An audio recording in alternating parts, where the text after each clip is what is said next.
the 2018 East Coast Classic Rally Series.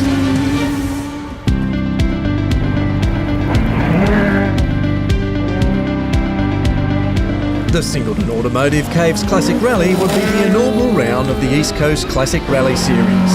Clay Badnock has been instrumental in getting this series off the ground, so it was a big day for him. Yeah, well, here we are, round one. We've got 28 cars.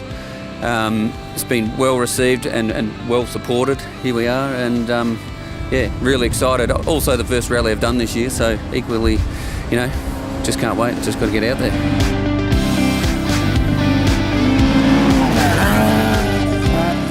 Thomas Dermody, he's an escort. He's also been involved in making this series a success. So he too was pleased to see the first event kick off. Yeah, it's brilliant, isn't it? Like, we got a very good entry for the rally, I think more than we've ever seen at any rally last year, you know, and I think a lot of cars are coming out of the sheds again, and we should have a really good run here, and yeah, let's see what happens. Last year's DRS Championship winner Michael Valentine, no stranger to a classic car, is back. He's put his hat in the ring and will be competing in the East Coast Classic Rally Series. Different car this time, as you can see, it's a 1600 rather than Stanza. Stanza's getting a bit of a remake over. Just a few lumps that needed to be ironed out over the last few years. But look, the 1600's got a new motor in it too. New twin cam 2.6, so hopefully it should go all right. It's going to be a great event and an even more exciting series with plenty of big cars and big names like Ryan Smart in a Datsun Stanza.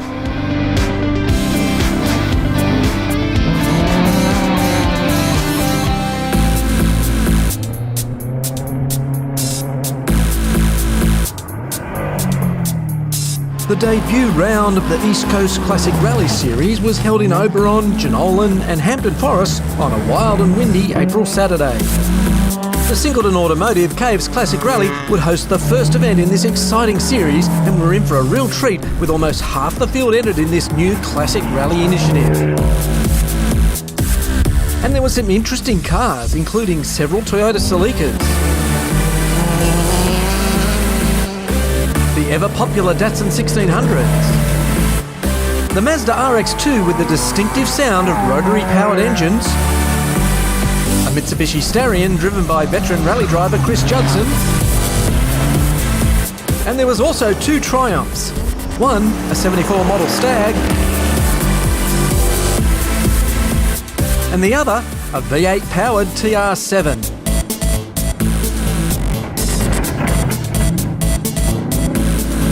The Mark II Ford Escort epitomises classic rallying, and Michael O'Hagan would lead the field into the first stage, the 7.8 kilometre Hampton 1.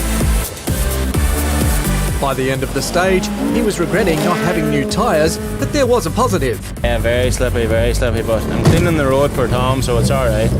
Engine troubles in stage 2 would see the Escort sideline, and that was the end of their rally. Rob Hinnell in the Holden Commodore was throwing the V8 around the forest and was rewarded for his efforts. After the first two stages, he was in 5th in the Classic Series, but he had some stiff competition from Clay Badnock in the RA40 Celica.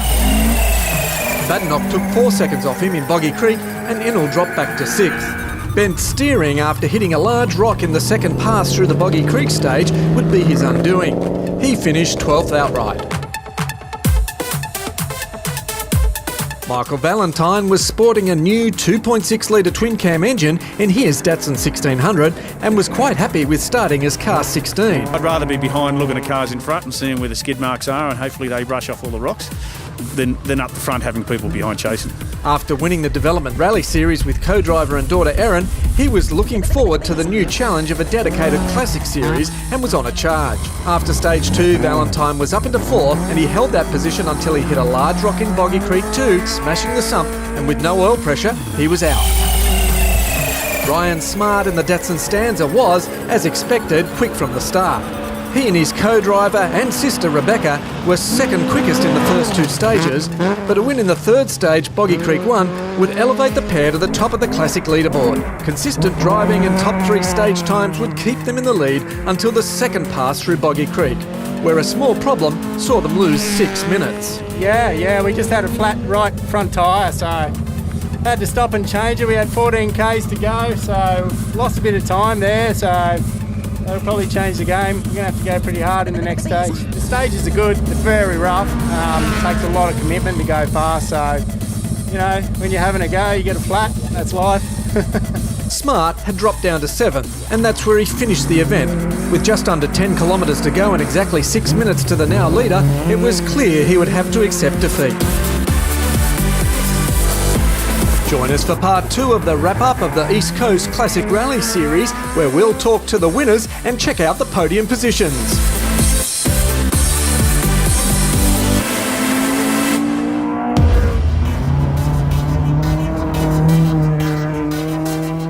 Welcome back to our review of round 1 of the East Coast Classic Rally Series.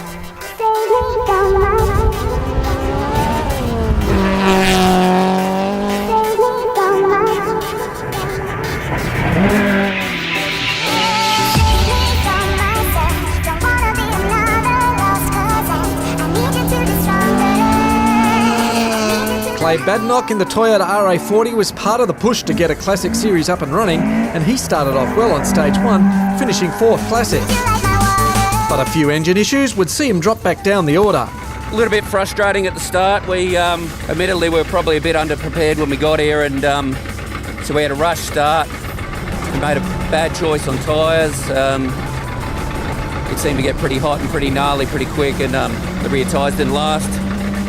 And at the service, I felt the engine was way down on power. We put some new plugs in it, and it seems to be back up on song, and we're putting in some good time to the sub. So where they're at in the field, I don't know, but we're happy where we're going. Some great driving combined with the issues of those in front of him, Badnock finished on the East Coast Classic podium in 3rd.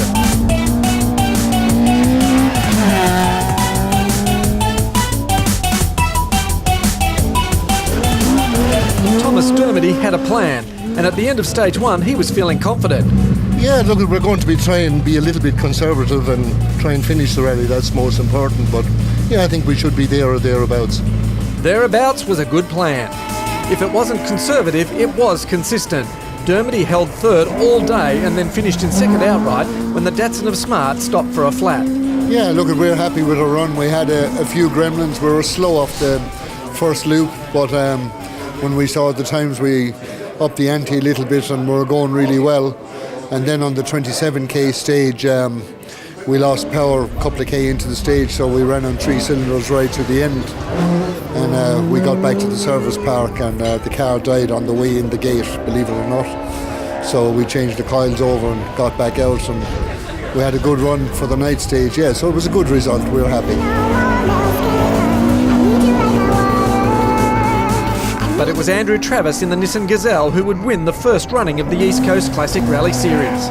He was just 6 seconds off the lead and battling hard with Smart in the stanza.